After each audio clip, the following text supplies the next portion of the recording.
Hey church, we're going to be looking at Psalm 8. To the choir master, according to the Gittith, a psalm of David, it begins by saying, O Lord, our Lord, how majestic is your name in all the earth. And notice how it ends.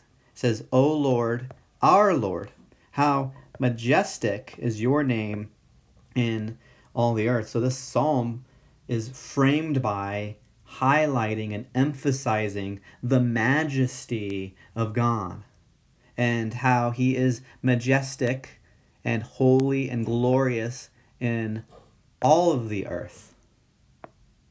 Right? You have set your glory above the heavens, and we see the glory of God demonstrated in using small and weak things to bring a victory, and in his creation of all things. So out of the mouths of babes and infants you have established strength because of your foes to still the enemy and the avenger.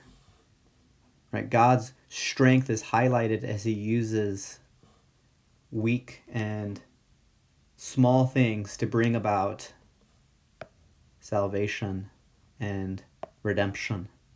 And we see that God's glory is seen in his creation. When I look at your heavens, the work of your fingers, the moon and the stars which you have set in place, right? So God is the creator of all of these things.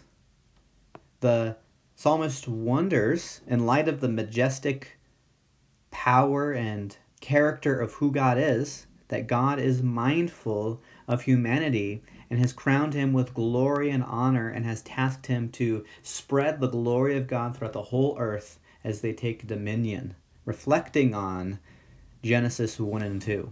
So it says in verse 4, What is man that you are mindful of him, and the son of man that you care for him? See this humble attitude that the psalmist has?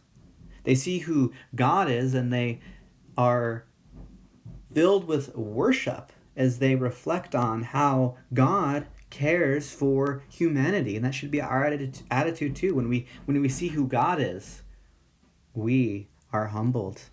And we see the task that God gave Adam and Eve to do and the rest of humanity. He says, you made them a little lower than the heavenly beings and crowned him with glory and honor. And then they're tasked with, you have given him dominion over the works of your hands, right? Your fingers, the works of your hands. You have put all things under his feet. Sheep, oxen, beasts of the field, the birds of the heavens, the fish of the sea, whatever passes along the paths of sea. So we see that they were tasked to represent the rule of God by living under his authority and representing him throughout all of the earth, his character. And they were to rule the world for God's glory. And as we know, they failed in that. Genesis 3. And we see that no human ultimately did what they were supposed to do.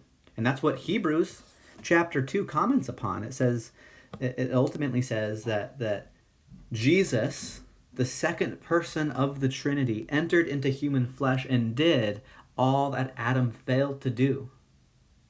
And through Jesus, by being united to Jesus through faith, his people can now do all things for the glory of God and represent his rule and his character in all that they do. Do whatever you do for the glory of God. So through Jesus, we are empowered and enabled to represent his rule in every aspect of our lives. So be humbled and be encouraged to do all things for God's glory through Jesus by the Spirit.